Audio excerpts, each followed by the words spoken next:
नमस्ते। आज चाहिँ म तपाईहरुलाई तपाईको कम्प्युटर स्लो छ भने यसलाई कसरी फास्ट बनाउने भन्ने विषयमा म स्क्रिनशट देखाउन लागिरहेको छु। यहाँहरुले स्क्रिनमा हेर्न सक्नुहुन्छ। सबभन्दा पहिला त यहाँको कम्प्युटर अलिकति पुरानो हुँदै गएपछि स्लो हुन्छ नै। यसलाई पनि अब कसरी केही फास्ट बनाउने भन्ने विषयमा म तपाईहरुसँग छलफल गर्न लागिरहेको छु। सबभन्दा पहिला तपाईले यो माउसको पोइन्टर देख्न सक्नुहुन्छ। स्टार्ट बटनमा जानुहोस् अनि तपाईले रन प्रोग्राम खोल्नुस् है त। RUN भनेर इन्टर गर्दिनु भयो भने रन प्रोग्राम खुल्छ। त्यसपछि यहाँ तपाईले लेख्न सक्नुहुन्छ जस्तो %TEMP लेखेर इन्टर गर्दिनुस् है। टेम्पोरेरी फाइलहरु यहाँ क्लिक गरेर तपाईले सिलेक्ट अल गरेर डिलिट गर्दिनुस्। यसलाई शिफ्ट डिलिटै हान्दिनु भयो भने टोटल डिलिट हुन्छ। यसले टेम्पोरेरी फाइलहरु डिलिट गर्दिन्छ। यो टेम्पोरेरी फाइलहरुले चाहिँ यहाँको कम्प्युटरमा केही धेरै स्पेसहरु लिइराखेको हुन सक्छ। यसको काम छैन। यसलाई हामीले यसरी डिलिट गर्न सक्छौं। यो भयो पहिलो तरिका। अब दोस्रो तरिका भनेको चाहिँ यहाँले काम भइरहेछ। म अरु पनि गर्दै जान्छु। त्यसरी नै स्टार्ट बटनमा जानुस् अनि फेरि रन लेखेर अथवा रन खोल्नुस्, इन्टर गर्नुस् अनि तपाईले अर्को मेनु हान्न सक्नुहुन्छ। RECENT रिसेन्ट भनेर तपाईले इन्टर गर्नुस्।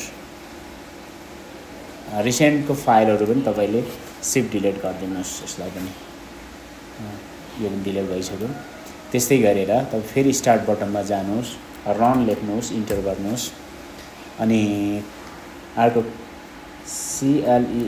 क्लीन MGR भनेर लेखेर ओके गर्दिनुस्। यसलाई तपाईले ओके गर्दिनुस्। यसले डिस्क क्लिनहरु गर्छ। अनावश्यक फाइलहरु डाउनलोड भएर बसिरहेछ भने यसले क्लिन गरिदिन्छ। यसलाई पनि ओके गर्दिनुस्। तपाईले डिलिट फाइल गर्दिनुस्। त्यस्तै गरेर फाइनली फेरि स्टार्टमा जानुस्, रन टाइप गरेर इन्टर गर्नुस् अनि त्यसपछि तपाईले PREFETCH लेखेर इन्टर गर्दिनुस्। कन्टिन्यु गर्दिनु पर्ने हुन्छ यहाँले। यसको पनि फाइलहरु तपाईले सिलेक्ट अल गरेर शिफ्ट डिलिट गर्दिनुस्।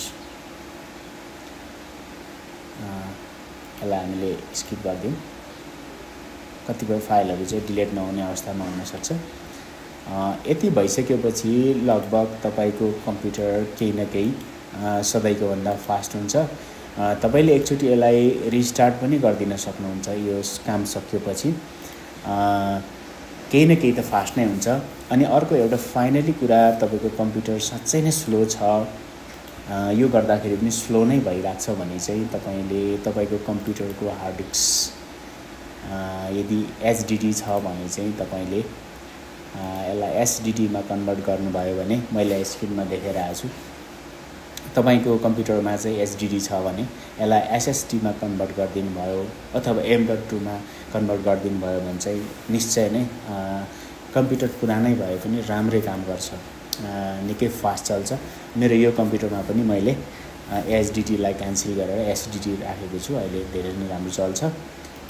हस् त, मैले सानो टिप्स दिएँ यहाँहरुलाई। यस्तै टिप्सका लागि चाहिँ यहाँहरुले मलाई सम्झाउनुहुनेछ भन्ने अपेक्षा छ। हस् त, नमस्कार।